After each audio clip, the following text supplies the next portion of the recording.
Hey, what's up, guys? I know I've been gone for a minute. It's been at least maybe 2 or 3 months, but a lot of great things have been happening. We are in the thick of wedding season. A lot of great things are happening behind the scene. Our team is growing. We're getting better. We're creating new opportunity for other people.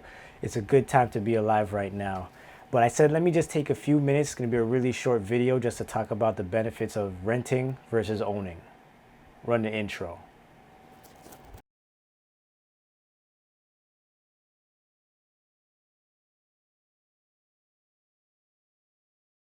So the question comes up a lot, especially as a content creator. Why would I buy something when I can rent it, or why would I rent it when I can own it? And really and truly, there is no right and wrong answer. It really depends on the kind of person that you are. So I personally decided to buy all of my equipment instead of renting it. And I mean, for a few simple reasons. I don't like waiting on people. If I want to pick up my camera and shoot, I can go do that. I don't have to worry about purchasing, third-party insurance every single time I want to go pick up somebody's camera. And really and truly, if I wanted to rent this camera out or any of my equipment, I can do that and make a little extra dollars on the side. So for me, it just made a lot more sense. And I mean, I guess the most important thing is I was able to get the clients consistently enough to make a purchase or make these purchases worth it for me at the end.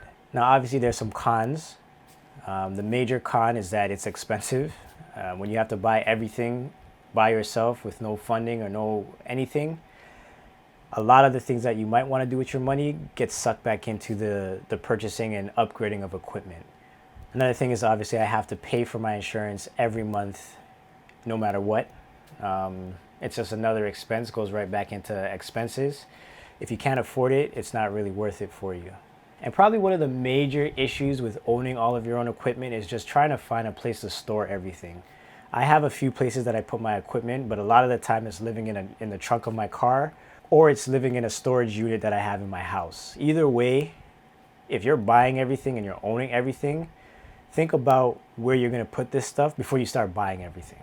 So it's pretty simple to determine what the pros and the cons are of renting versus owning, right? It's basically the complete opposite of what I just said, but I'll go over it anyways.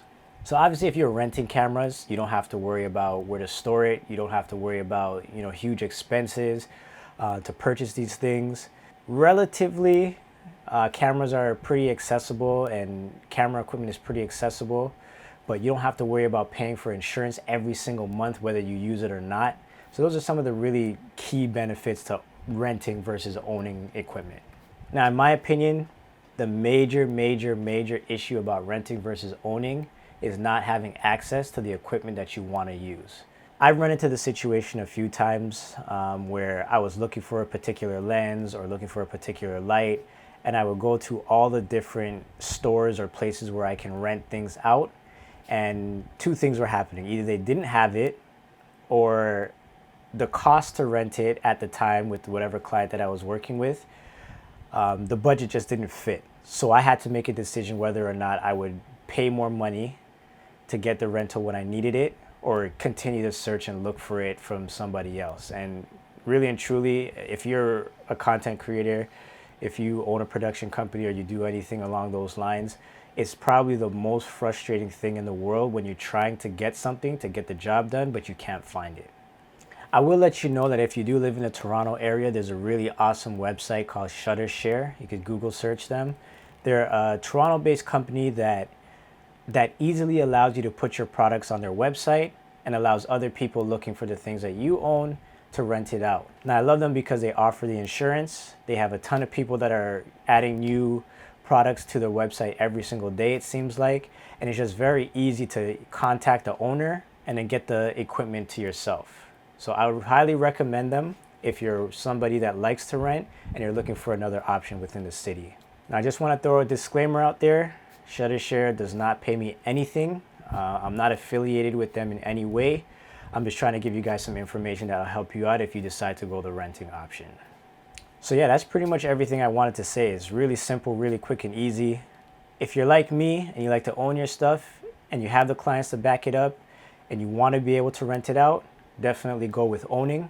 If you're the kind of person that knows that you don't have the type of clients all the time that are going to pay you the kind of money that's going to be required to own all these things, or you do it in part-time or you do it for fun or whatever the case is, maybe renting might be better for you. Either way, you win. Just want to say really quickly, thanks so much for everybody that's followed me in the last couple of months, even though I haven't made any videos. I really appreciate you guys. If you haven't subscribed yet, click the link down below, take advantage. And if you want to take a look at any of the equipment that I own in case you're planning on purchasing it or whatever the case is, you'll have a link to everything that I use on a daily basis in the comments below. And you'll also see a link to my kit.com page where you can go ahead and take a look and buy whatever you want. Thanks so much, and you guys take care of yourself.